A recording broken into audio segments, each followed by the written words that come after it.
Tonight's story is a historical romance based in 18th century China, a tale of duty, disguise, and a love quietly revealed.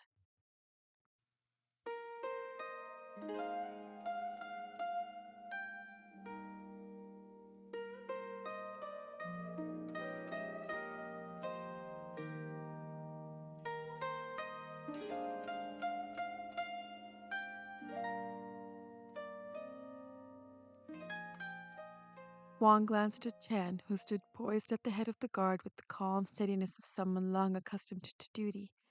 The look was all the reminder Chen needed before the entourage arrived. Chen answered with a barely perceptible bow, which was so slight that only Wang would have noticed, the movement quick and controlled, before shifting his gaze toward the road. The rumble of carriage wheels and the steady beat of hooves signaled the party's approach. Wang adjusted the sleeve of his robe, the thick, coarse fabric dragging against his skin, a stark contrast to the smooth silk he had worn a mere 12 hours ago. Yesterday, he had been the upright son of Minister Wang. Today, and for the next 40 days, he would be a humble bodyguard known as Ada.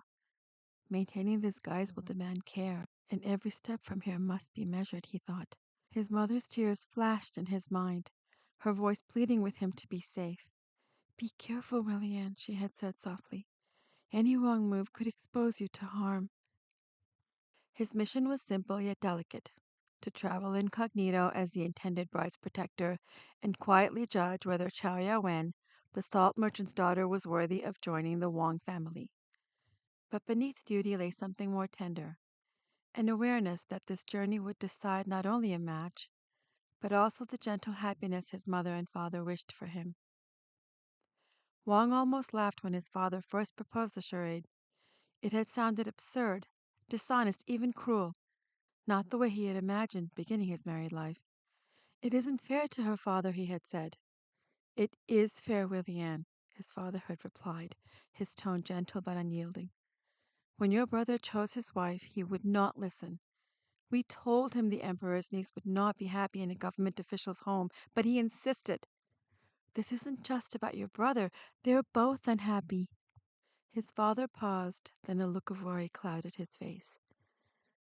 We stand to gain a lot from this marriage. The dowry is significant. They gain much as well. Having a minister as a father-in-law opens more doors than gold ever could. He stepped closer, lowering his voice. But I will not trade your happiness for advantage. Wang looked at the merchant boat behind him. It had 5 decks and very ornate embellishments. This family is wealthy indeed, he thought. The boats he generally traveled on were well built, but on a much simpler scale. His thoughts swirled, quiet but insistent. They were here now, and so was he. All that remained was to maintain the act and survive the first impression, and, he admitted silently, a small part of him hoped she would be worth it. 5 horse-drawn carriages came to a stop in a line neat and deliberate, like a procession set for inspection. The first and the last carriages held her family's guards. 20 men, in crisp uniforms, quickly stepped out in unison into precise lines along either side of the wagons. From the second carriage, a guanya, or steward, descended with careful grace and opened the door to help Qiao Wen's eldest brother descend. He was tall and composed, a man in his 30s, radiating with easy confidence of someone accustomed to command. Wang had studied the family's history, including their portraits, and recognized him immediately. The guanya beckoned Wang forward. The guards from the capital have arrived, First Master. This is Ada, their lead man. The brother's eyes swept over Wang, sharp and appraising, lingering on his simple uniform. A smirk tugged at the corner of his lips. Is this the best Darwin Wang could spare for his daughter-in-law's protection, Ada? He said, the words sharp, amused, and deliberate. For the security of a dowry this size, I expected a commitment to quality, not this peasant's livery. Wang inclined his head slightly in response, keeping his expression calm and measured, enduring the insult with the rigid discipline of his assumed low status. Appear competent, appear harmless, survive, he reminded himself. The scent of river water and polished wood mingled in the air. The faint warmth of the morning sun brushed his face, and for a fleeting second Wang's gaze drifted past the brother to the third carriage, to the figure of a woman seated within it, Qiao Yahuan. She had not yet emerged, but even from the shadow of the carriage there was a poise to her presence that made his pulse quicken. He inhaled sharply, catching himself. Focus, he reminded himself again. Duty first. Everything else must come second. The fourth carriage opened next, and several young women stepped down with soft, coordinated movements. Judging by their matching attire and quiet efficiency, they were clearly Qiao Yahuan's maids. They bowed to her brother before hurrying toward the waiting boat, carrying their mistress's lacquered trunks. Only one carriage remained, the bride's. The curtain stirred, but instead of the young lady, an elderly woman stepped out. Madame Soon, the paternal aunt, held herself with unbending dignity, her indigo robes as sharp and immaculate as her gaze, which swept the landing with the cold precision of an abacus click. She silently measured the truth and intentions of everyone who would share this journey. Qiao drew a deep, steadying breath. This was it. There was no turning back now. She blinked against the sting of tears, but did not let them fall. They would serve no purpose. She was doing what was expected of her, securing her family's future, safeguarding her brother's fortunes. This obedience was what her family demanded of her.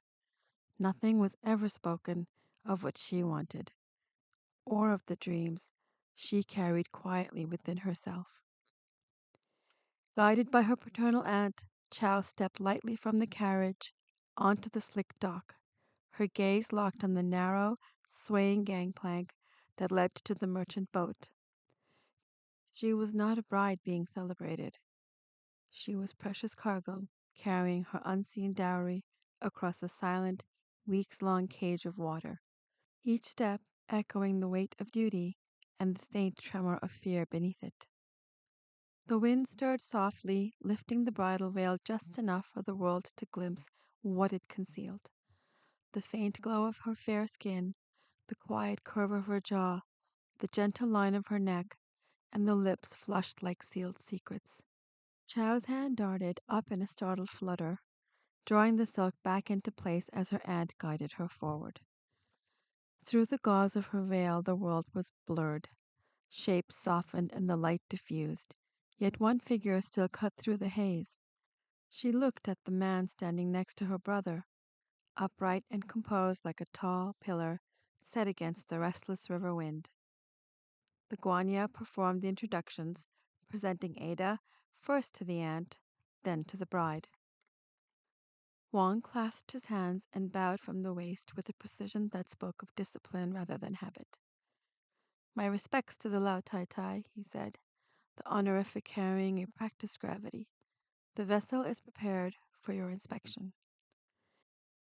He bowed once more, this time to Chow. My duty is to ensure the complete safety of the ladies.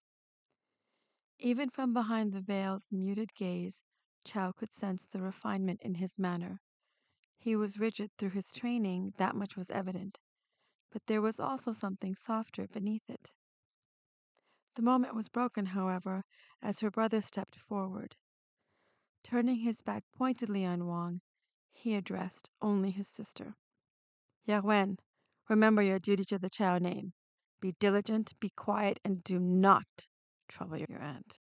If anything occurs, anything at all, you will report it to the guard. Even this one.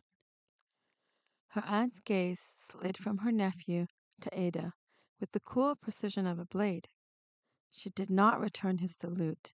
Instead, she addressed him directly, her tone dry but controlled.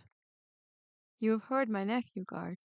The protection of the dowry and the bride is your responsibility. You will report to me on all matters concerning security, propriety, and shipment. However, her eyes narrowed slightly, anything that concerns my niece, her personal safety or comfort, will be reported to her directly. She must be kept informed. See that you exercise discretion. Now, check the stability of the gangplank. Without waiting for a response, her aunt took Qiao by the arm and guided her toward the shore. Qiao paused and inclined her head slightly, the movement precise and measured, before lifting her voice just enough for both her brother and the guard to hear. Do not worry, brother. Even if the Wang family has been economical with their choice of escort, we have our own guards aboard. This valuable cargo will be safe. Wang inhaled slowly. So, she too was like the rest, he thought. Another noble who saw only the uniform and not the man. The journey ahead suddenly seemed much longer than the miles promised. The next few days drifted by in a quiet routine. They traveled by day and docked at night. Wang had arranged each inn along the river during his journey down, and the plans unfolded with steady precision.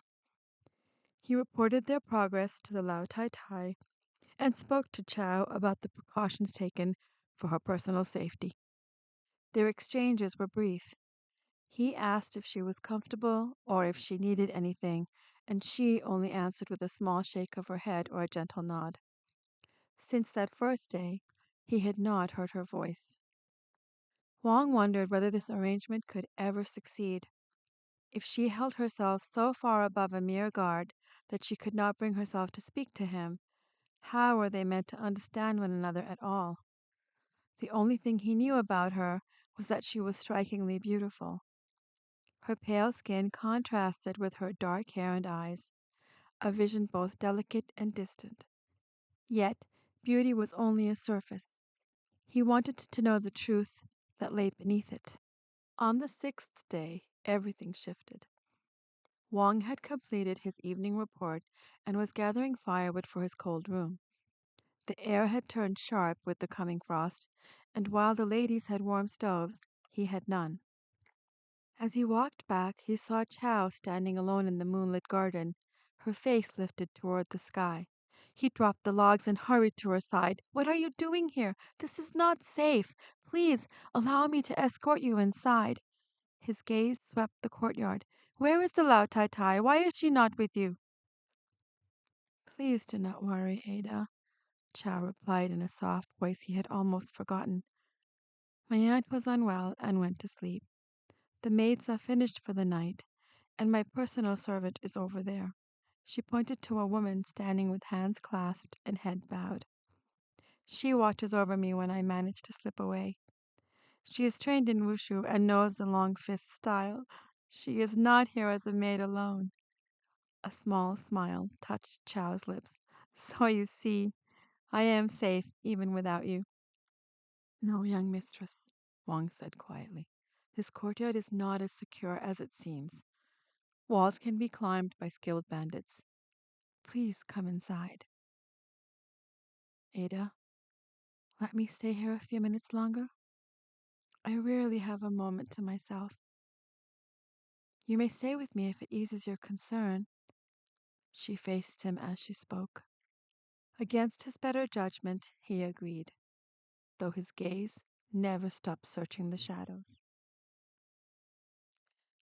"By the way," Qiao said softly, "I owe you an apology for how I behaved when we first met. I am grateful that the Wang family entrusted you with my safety, but my aunt and my brother expect me to remember my place at all times. I did not want to give them a reason to reprimand me again. I could not bear to be locked." She faltered. Wang turned toward her, touched by her sincerity. This time there was warmth in her beauty. Then her unfinished word reached him, sharp and unmistakable. "Do they lock you up?" he asked quietly. She did not answer with words, but simply nodded. I should return before my aunt wakes. As for what I was doing here, I was looking at the moon. My mother died when I was young, and my grandmother told me at the time that when loved ones die, they go to the moon. I suppose I was searching for her. I miss her. Tears shimmered in her eyes as she lowered her gaze. She beckoned her servant, inclined her head slightly toward Wang, and went inside. The conversation had lasted only minutes, yet to Wang it felt far longer. He watched her disappear, and for the first time sensed that her silence concealed far more than pride. He replayed the exchange again and again in his mind. There was a loveliness about her, quiet and unexpected, that he had failed to see before. She is sweet, he thought. They did not have another chance to speak in the days that followed. One night, however, while Wang was repairing a loose hinge outside Qiao's room, he overheard her speaking with the same maid that had been with her in the garden. He remained beneath the window, feeling the guilt of a thief, yet driven by an aching curiosity, drinking in every word like a man in a desert drinking water. Tell me, Lan, did you hear anything more about my betrothed from the guards? Qiao asked. No, my lady, only what I told you yesterday. My younger sister overheard one of the guards speaking, and they said he was a stern fellow who never smiles. Wang felt a flash of indignation. Stern, he thought? What did they mean by stern? He listened closely as their conversation continued. What does it matter? Qiao sighed. It is not as if we will fall in love. All he likely wants is a salt certificate. That was what all the previous suitors wanted. They were simply greedier than the Wangs. The only reason my brother accepted the Wang family is because of their political influence in Beijing. Perhaps he will be what you dream of, my lady, Lang said gently. You mean warm, understanding, and compassionate. Someone who will want me for myself and not for the dowry I bring, Qiao said more to herself than to her maid. Do you think that is possible? I want a husband I can respect, someone I can talk with, someone I can open my heart to. I want to fall in love with him. Footsteps suddenly approached the window. Wang gathered his tools at once and slipped away into the shadows. If he were discovered eavesdropping on Qiao, the consequences could be severe, perhaps even deadly. He entered his room and released a trembling breath, the sense of danger still clinging to him. It had been a narrow escape. He would need greater caution from now on. His thoughts drifted back to Chow's words, and his heart quickened. A faint smile touched his lips as he realized he was developing feelings for her. 2 days after that night, Wang was summoned by her aunt with news that they would need to dock and find a doctor. My niece is not well, Ada. Fetch me the best doctor in this town, she ordered. Should I tell the doctor what is wrong? He asked, already anxious for his charge. Just fetch me the doctor, the aunt snapped. It took Wang 30 minutes to return with the physician. He supported the elderly man as they crossed the plank and guided him toward Chow's cabin. She has caught the flu, and her fever is quite high, the doctor said, pressing a slip of paper into Wang's hand. Go to this apothecary and bring back everything listed here at once. Wang ran the entire way there and back. He handed the powder to the doctor, who mixed it into a cup of green tea and passed it to Chow's maid, who helped her drink it down. Chow noticed the concern etched on Ada's face and felt a quiet warmth stir within her. She could sense that his worry came from more than mere duty. They remained docked in the town for 3 days, allowing the doctor to check on Chow several times a day. Every visit, he brought the same herbal powder. Wang came by a few times daily as well, asking whether there was anything required. He brought porridge prepared by one of the finest restaurants in town, so Chow would have something gentle, yet appetizing to eat. Chow noticed his attentiveness and found him unexpectedly sweet. On the 4th day, her fever finally broke.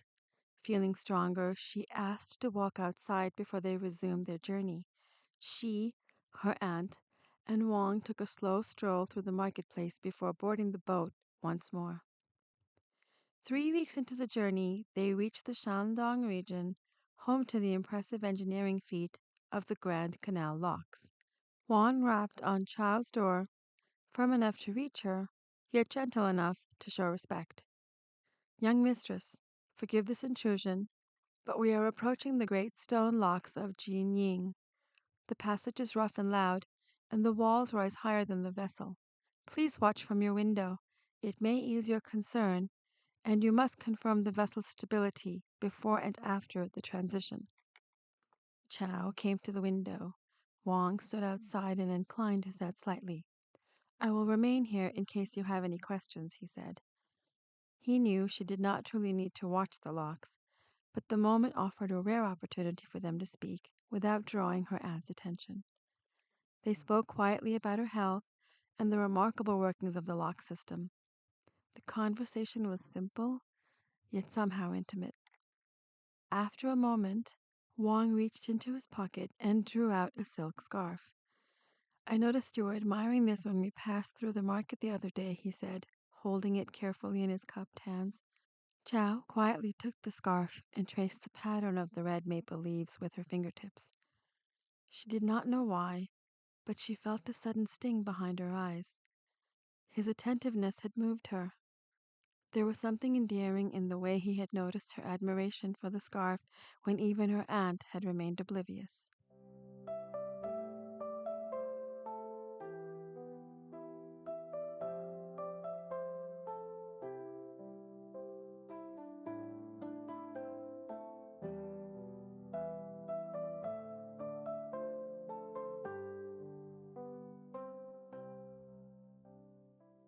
The scarf reminded me of the maple tree in my courtyard, she had said softly.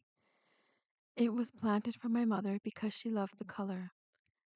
I used to call it the Moonlit Blossom tree. At night, when the moonbeam touched the leaves, they shimmered a deep red, almost like crimson flowers. Yeah, when? Her aunt called sharply from behind her. Wang stepped back at once, disappearing from view. Leave that window immediately, her aunt demanded. Qiao tucked the scarf into her sleeves and turned to face her aunt. Ada suggested that I look outside so I would understand the noises from the locks. That was all, she said. She knew she should not have lingered or spoken so freely with him, yet there was something about Ada that warmed her heart. She also could not bear the thought of him facing trouble on her account. That night, Qiao lay awake in bed gazing at the scarf Ada had given her. No one had shown her such kindness since her mother. She found herself thinking of his face, and her heart stirred despite herself. He truly was a handsome man. Why am I thinking this way? She murmured, gently scolding herself. I am betrothed into the Wang family, and he is only a guard. I must not be so foolish. The next 2 weeks passed swiftly, with neither finding an opportunity to speak. Wang spent most of his rare moments of rest considering what gift he might give Qiao on their wedding night.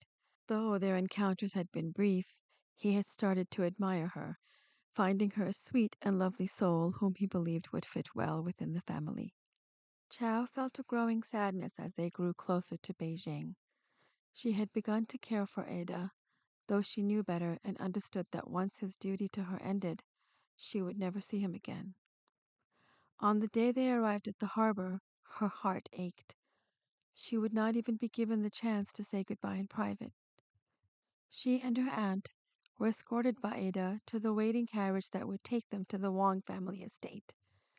Clad in her red silk robes and veil, she could see him only through a softened haze. She turned her gaze toward him, hoping for one last glimpse, but he was occupied with issuing instructions and did not look in her direction even once. She watched as he instructed the Wang guardsmen to follow the carriage, then slipped into the harbor crowd, vanishing from sight. The journey to her betrothed's home was brief. During the 30 minutes in the carriage, she composed herself and came to terms with the lifetime of loneliness and quiet sorrows that was her destiny. After all, Her fiancé had not even come to the dock to escort her.